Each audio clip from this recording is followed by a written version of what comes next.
και φίλοι του καναλιού Survivor Farm, καλησπέρα σας.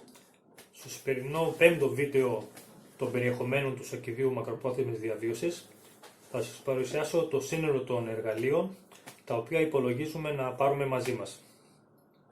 Όσοι έχετε παρακολουθήσει το πρώτο κομμάτι του βίντεο του σακιδίου μακροπρόθεσμης διαβίωσης, θα έχετε καταλάβει ή θα έχετε ακούσει τουλάχιστον το σκεπτικό με το οποίο έχει στηθεί. Όταν φτιάχνουμε ένα σακίδιο διαβίωσης, ξεκινάμε με το σκοπό για τον οποίο φτιάχνεται. Μπορεί να είναι μια ημερήσια εκδρομή. Μπορεί να είναι η διαμονή για 3 μέρες. Μπορεί να είναι η ορειβασία σε πάρα πολύ μεγάλο ύψος. Μπορούν πολλοί λόγοι να είναι. Όταν λοιπόν φτιάχνετε ένα σακίδιο με σκοπό το να μπορούμε ή τουλάχιστον να προσπαθήσουμε να φύγουμε για άγνωστο χρονικό διάστημα, τότε υπολογίζουμε και προσπαθούμε να πάρουμε όσο περισσότερα μπορούμε. Το τι μπορούμε τελικά να πάρουμε, όπως έχω πει και στο πρώτο βίντεο, εξαρτάται από το μέσο με το οποίο θα κινηθούμε να πάμε στον προορισμό μας, πόσα άτομα θα είμαστε και πολλά άλλα πράγματα. Πάντα πρέπει να υπάρχει ευελιξία και να προσαρμόζουμε τα πράγματα αυτά. Αν παράδειγμα χρειαστεί να φύγουμε χειμώνα, σίγουρα θα δώσουμε λίγο παραπάνω βάρος στην ένδυση και στο φαγητό, το οποίο είναι δυσέβρετο, και ενδεχομένως να αφήσουμε κάποια εργαλεία. Επομένως, το τι τελικά θα έχουμε θα είναι μια απόφαση που θα πάρθει εκείνη τη στιγμή. Έχουμε την ευελιξία να τροποποιήσουμε την απόφασή μας. Εάν όμως οι συνθήκες είναι ιδανικές εντός εισαγωγικών, δηλαδή μπορούμε να κινηθούμε με όχημα και να φτάσουμε πολύ κοντά στον προορισμό μας, τότε θα πάρουμε το σύνολο των εργαλείων το οποίο έχουμε υπολογίσει. Τα πολλά γίνονται λίγα, τα λίγα δεν γίνονται πολλά. Πάμε λοιπόν να τα δούμε περιγραφικά στην αρχή και μετά αναλυτικά. Εδώ έχουμε το τσεκούρι, το πτυοσκάπανο, ένα πολυεργαλείο, ένα μαχαίρι λαιμού, 2 μαχαίρια, κύριο και φεδρικό, ένα πτυσσόμενο πριόνι, ένα πιο εξειδικευμένο μαχαίρι και μία ματσέτα. Πάμε λοιπόν να τα δούμε ένα προς ένα. Αυτά λοιπόν που θεωρώ πολύ σημαντικά και φροντίζω πάντα να έχω μαζί μου είναι το τσεκούρι, το πριόνι, το μαχαίρι και το πολυεργαλείο. Κάποιοι λένε ότι μπορώ να επιβιώσω μόνο με ένα μαχαίρι. Ίσως ναι, μπορεί κάποιος να επιβιώσει μόνο με ένα μαχαίρι, αλλά η βασική αρχή της επιβίωσης είναι η κατανάλωση ενέργειας, δηλαδή να καταναλώνουμε λιγότερη ενέργεια από αυτή που προσλαμβάνουμε. Εάν έχουμε τα κατάλληλα εργαλεία μαζί μας, αυτό είναι πιο εύκολο να το επιτύχουμε. Να κουραζόμαστε δηλαδή λιγότερο και άρα να καταναλώνουμε λιγότερη ενέργεια. Οπότε έτσι θα χρειαστεί να προσλαμβάνουμε και λιγότερη ενέργεια, παύλα τροφή, κάτι το οποίο είναι δυσέβρετο στη φύση. Επομένως, έχοντας τα κατάλληλα εργαλεία, γίνεται η ζωή μας πιο εύκολη εντός εισαγωγικών και είναι πιο εύκολο να επιβιώσουμε ή να διαβιώσουμε για μεγαλύτερο χρονικό διάστημα. Πάμε να τα δούμε ένα-ένα. Το πρώτο είναι το τσεκούρι. Αυτό είναι της Husqvarna, το μοντέλο Forest Tax. Έχει μήκος 65 εκατοστά και βάρος 1250 γραμμάρια. Είναι ζυγισμένο ωραία και το οποίο μας βοηθάει να κάνουμε εργασίες σχετικά εύκολα. Εδώ κοντά στην κεφαλή. Η κεφαλή του είναι της Hultafors, χειροποίητη, το οποίο του προσδίδει μια παραπάνω ποιότητα. Η τιμή του όμως δεν είναι η αντίστοιχη της Hultafors, είναι τουλάχιστον η μισή, οπότε έτσι έχουμε καλή ποιότητα σε σχετικά χαμηλή τιμή. Προτιμώ αυτού του μήκος του τσεκούρι και όχι τα μικρά που είναι γύρω στα 40 εκατοστά, γιατί είναι πιο ξεκούραστη η εργασία. Μπορεί πιο εύκολα να δουλευτεί με τα 2 χέρια και έτσι να έχουμε περισσότερη ορμή στα χτυπήματά μας για πιο μεγάλες εργασίες. Αυτό είναι το τσεκούρι που προσπαθούμε να το έχουμε πάντα μαζί μας. Κυρίως για κοπή δέντρων ή λίγο μεγαλύτερων από αυτές που μπορεί να μας βοηθήσει το πριόνι. Το πριόνι από την άλλη πλευρά,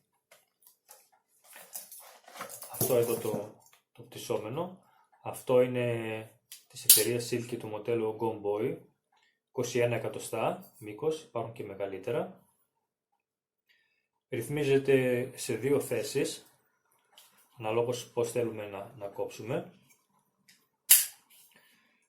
Είναι πολύ βολικό και ελαφρύ. Εγώ το έχω στην τσέπη του παντελονιού, χωράει σε μια τσέπη και το έχω πάντα μαζί, χωρίς τη θήκη. Αυτή η θήκη φυσικά δεν έρχεται μαζί με το πριόνι. Μου την έφτιαξε ο φίλος μου Βασίλης και τον ευχαριστώ πολύ. Το πριόνι είναι πολύ πιο ξεκούραστο από το τσεκούρι όταν θέλουμε να κόψουμε κλαδιά, μικρά κομμάτια δέντρα ή θέλουμε να τεμαχίσουμε ξύλα για κάποια σόμπα που ενδεχομένως να έχουμε μαζί μας.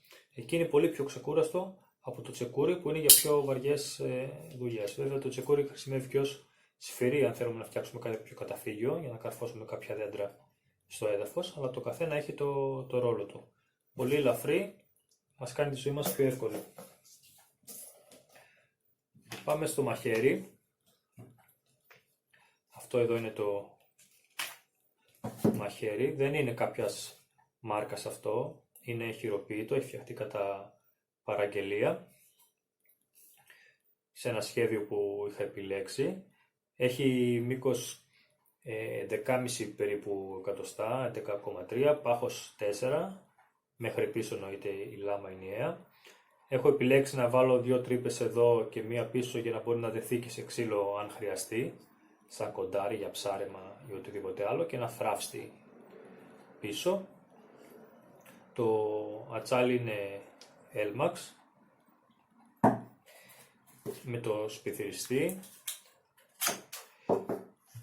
Η θήκη αυτή, η οποία δεν είναι τόσο όμορφη στην όψη λόγω του σχήματος, έχει επιλεγεί έτσι για ένα συγκεκριμένο λόγο, γιατί θέλω να μπορώ να προσαρμόζω πάνω το πολυεργαλείο μου με τη θήκη όπως είναι. Το πολυεργαλείο φυσικά μπορεί να μπει και στην τσέπη του παντελονιού, του μπουφάν, οπουδήποτε, αλλά θέλω να υπάρχουν, μ' αρέσει να υπάρχουν επιλογές, να μπορώ δηλαδή να το βάζω σε διαφορετικά μέρη αναλόγως τι χρήση θέλω να κάνω. Έτσι ήθελα και να έχω και αυτήν εδώ την επιλογή, να μπαίνει δηλαδή το πολυεργαλείο στη θήκη και να μπορεί να μεταφερθεί όλο μαζί. Του δίνει βέβαια βάρος, δηλαδή αυτό όταν το έχουμε κρεμασμένο στο παντελόνι το καταλαβαίνουμε, το νιώθουμε. Ενώ όταν έχουμε μόνο το μαχαίρι ξεχνάμε ότι υπάρχει. Το πολυεργαλείο είναι αυτό εδώ, της Victorinox, το Swiss Tool. Έχει εφόρους ζωής εγγύηση. Εγώ το έχω ήδη 20 χρόνια. 10 χρόνια το είχα εκτεθειμένο σε υγρασία, ήταν στο μηχανάκι κάτω από τη σέλα που δεν ήταν σε πάρκινγκ, δηλαδή και σε βροχές και σε αυτά η υγρασία. Ήταν εκτεθειμένο χωρίς να έχει πάθει κάτι. Με όλα τα συνήθη εργαλεία που έχουν αυτά εδώ τα παρόμοια. Έχει πολύ καλό πριονάκι, πολύ καλό μαχαιράκι για το μέγεθός του πάντα. Μπορούμε να κάνουμε πλήθος εργασιών. Έχει και αυτά εδώ τα μπιτάκια για κατσαβιδάκια κλπ. Δεν μας χρησιμεύουν ιδιαίτερα στο βουνό. Έχουμε χάσει και κάποια, αλλά υπάρχει και αυτό. Αυτά λοιπόν είναι τα εργαλεία, τα πιο σημαντικά που επιδιώκουμε πάντα να έχουμε μαζί μας. Μαχαίρι, με πολυεργαλείο, πριόνι και τσεκούρι. Τα εργαλεία τα οποία είναι λιγότερο σημαντικά, αλλά σε περίπτωση που μπορούμε να το υποστηρίξουμε, τα παίρνουμε μαζί μας. Τι εννοούμε να μπορούμε να το υποστηρίξουμε? Μπορεί να έχουμε τη δυνατότητα να πάμε με αυτοκίνητο κοντά στον τόπο στο οποίο έχουμε επιλέξει να πάμε τελικά. Δηλαδή να χρειάζεται να περπατήσουμε μια μικρή απόσταση, 2-3-5 χιλιόμετρων. Σε αυτή την περίπτωση θα τα πάρουμε όλα. Αν χρειαστεί να περπατήσουμε 40, 50 ή 100 χιλιόμετρα, φυσικά δεν θα τα πάρουμε μαζί μας, θα κουβαλήσουμε τα απαραίτητα. Αν μπορούμε όμως το κάνουμε, γιατί θα μας γίνει η ζωή πιο εύκολη. Τι έχουμε? Έχουμε μία ματσέτα. Αυτή εδώ είναι της Miltec. Έχουμε στραβώσει και λίγο. Πάρα πολύ ξεκούραστη όταν θέλουμε να καθαρίσουμε κλαδιά, να κόψουμε κλαδιά. Μπορούμε να το κάνουμε και με το τσεκουράκι αυτό, αλλά είναι πολύ πιο ξεκούραστο και πιο γρήγορο να το κάνουμε με τη ματσέτα. Είναι αρκετά κοφτερή, μπορεί να χρησιμοποιηθεί και ως μαχαίρι, όχι για ψιλοδουλειές βέβαια, αλλά ό,τι θέλουμε να κόψουμε μπορεί να το κόψει. Αυτή είναι η ματσέτα. Στη συνέχεια ένα δεύτερο μαχαίρι. Αυτό είναι το companion της Mora, το Heavy Duty, με κάποιες μετατροπές που το έχω κάνει εγώ. Είμαι αριστερόχειρας, οπότε έχω κόψει τη θήκη και την έχω αλλάξει πλευρά με 2 βιδούλες. Έχω βάλει ένα βίντεο γι' αυτό. Και έχω προσαρμόσει αυτό το λουράκι για να μπορώ να την κρεμάω και πιο ψηλά άμα θέλω ή από τη ζώνη του παντελονιού. Γιατί κάποιες φορές αυτό εδώ πέρα δεν βολεύει. Εάν δεν μας αρέσει το βγάζουμε. Και είναι η κλασική θήκη. Αναλόγως τι θέλουμε να κάνουμε. Στο μαχαίρι έχω κάνει μια τρύπα εδώ πέρα προκειμένου να περάσω ένα σχοινί. Ίσως από τα πιο αξιόπιστα μαχαίρια σε σχέση με τα χρήματά του. Αν όχι το πιο αξιόπιστο. Έχω φτιάξει μια στοιχειώδη θήκη για σπιθυριστή με λίγη ταινία. Αυτό είναι ένα δεύτερο μαχαίρι. Θα μου πείτε γιατί δεύτερο μαχαίρι. Εγώ έχω μια φιλοσοφία όσον αφορά στο βουνό και στη φύση, η οποία έχει αποδειχτεί πολλές φορές, κάποιες φορές σε μένα, κάποιες φορές σε άλλους. Ό,τι δεν δένεται χάνεται και ένα ίσον κανένα. Αν χρειαστεί να μείνουμε μεγάλη περίοδο, να λειτουργήσουμε υπό συνθήκες ποίησης, άγχους κλπ, τα λάθη είναι αναπόφευκτα. Και καταλαβαίνετε ότι το να χάσουμε ένα μαχαίρι, αν είναι το μοναδικό που έχουμε, πραγματικά μετά θα μας δυσκολέψει πάρα πολύ την κατάσταση επιβίωσης. Επομένως, αν μπορούμε να το πάρουμε, θα το πάρουμε. Το συγκεκριμένο δεν είναι και πολύ ελαφρύ. Εγώ συνήθως το έχω κρεμαζμένο στο σακίδιο αυτό απ' έξω, δηλαδή έχω το κύριο μαζί μου και αυτό στο σακίδιο για άμεση χρήση. Ένα άλλο μαχαίρι είναι αυτό εδώ, της Cold Steel, εξαιρετικά κοφτερό, έχω κοπεί και από αυτό, αρκετά. Βλέπετε, είναι τρίπιο εδώ πέρα, προσαρμόζεται σε ξύλο και γίνεται ακόντιο, θα μπορούσαμε να πούμε, καμάκι θα μπορούσαμε να πούμε, είτε για αυτοπροστασία είτε για ψάρεμα. Κυρίως για αυτές τις χρήσεις. Πάρα πολύ κοφτερό μαχαίρι, μπορούμε να κάνουμε σχεδόν όλες τις δουλειές, έχει πολύ ωραία αίσθηση και εξαιρετικά ευλίγιστο. Μπορείτε να το καρφώσετε σε ένα δέντρο και να καθίσετε πάνω και να μην σπάσει. Αυτό εδώ πέρα το επιλέγω γιατί δεν μου προσθέτει βάρος στον εξοπλισμό μου, τον αντίον με βοηθάει, γιατί όταν το έχω στο ξύλο περασμένο, το χρησιμοποιώ ως μπαστούνι πεζοπορίας, επομένως δεν με επιβαρύνει, με βοηθάει. Απλά το προσαρμόζω πάνω στο ξύλο. Έχει και ένα σπιθυριστή μαζί.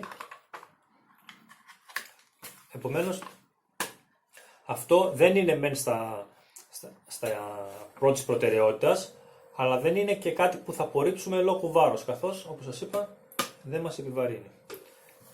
Ένα μαχαίρι λαιμού, ένα μικρό μαχαιράκι, πολύ κοφτερό όμως, της Mora και αυτό το Eldris, είναι κυρίως για ξυλουργικές εργασίες, αλλά κάνει όλες τις δουλειές. Παρόλο που είναι πολύ μικρό εδώ πέρα, έχει πολύ καλή αίσθηση στο χέρι, δεν μας δυσκολεύει. Πολύ καλή ράχη εδώ πέρα, 90 μοίρες για να λάβουμε φωτιά, πολύ καλό στη φωτιά. Για όσους δεν τους βολεύει έτσι, μπορούν να το προσαρμόσουν και εδώ και να το χειρίζονται ολόκληρο. Και αυτό μπορεί να γίνει. Έχει και σπινθυριστή, σε αυτήν εδώ την όμορφη θήκη που μου έφτιαξε ο φίλος μου Βασίλης, γιατί όπως βγαίνει από την εταιρεία κρέμεται, κάνει θόρυβο και δεν είναι πολύ βολικό. Εδώ είναι και πιο όμορφο και πιο λειτουργικό. Κρεμασμένο στο λαιμό μας, σαν να είχαμε ένα μενταγιόν, ένα κολλιέ, δεν το καταλαβαίνουμε καθόλου ότι υπάρχει. Και τέλος, ένα πτυοσκάπανο. Για άλλους είναι πολύ σημαντικό, για άλλους δεν είναι. Οι απόψεις πάντα διείσσονται σε αυτά τα πράγματα. Αναλόγως τι έχει συνηθίσει κανένας να κάνει, πώς λειτουργεί, δεν υπάρχει σωστό και λάθος. Σε κάποιες κατασκευές ίσως να μας είναι σημαντικό, σε κάποιες άλλες όχι. Ό,τι μπορούμε να πάρουμε, το παίρνουμε, εάν μπορούμε. Λοιπόν, είναι πτυσσόμενο, είναι ατσάλι, είναι αρκετά στιβαρό. Έχει και άλλες χρήσεις, αλλά εγώ το προτιμώ μόνο για την κύρια χρήση του, που είναι το πτυοσκάπανο. Έχει δηλαδή κάποια μαχαιράκια, πριονάκια για καμάκι που βιδώνουν και μπορούμε να το χρειαστούμε. Μια πηξίδα εδώ πέρα, ένα φράφστη τζαμιών, δεν ξέρω, στη φύση δεν θα μας χρησιμεύσει. Έχει εδώ πέρα κατσαβιδάκια που μπαίνουν μέσα. Τα αγνοούμε όλα αυτά, δεν μας θα χρησιμεύσουν και ιδιαίτερα. Το έχουμε μόνο και μόνο για την κύρια χρήση του, για την οποία είναι πολύ καλό. Γύρω στα 60 με 65 εκατοστά μήκος γίνεται όλο μαζί. Μπορούμε και να ενώσουμε λιγότερα κομμάτια, δηλαδή μπορούμε να το έχουμε έτσι, σε αυτό το μήκος, ή μπορούμε να βάλουμε και αυτό.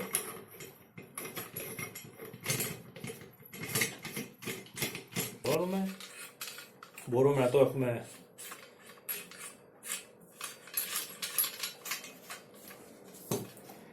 είτε σε αυτή τη γωνία, στις 90 μοίρες. Αν θέλουμε να σκάψουμε, είτε τελείως ανοιχτό. Είναι βαρύ. Υπάρχουν και άλλες επιλογές, πιο μικρά, πιο ελαφριά. Δεν ξέρω αν είναι ιδανική, αυτό έχω εγώ, αυτό σας παρουσιάζω. Σίγουρα θα ακουστούν πολλές απόψεις. Αυτά είναι λοιπόν τα εργαλεία που έχω.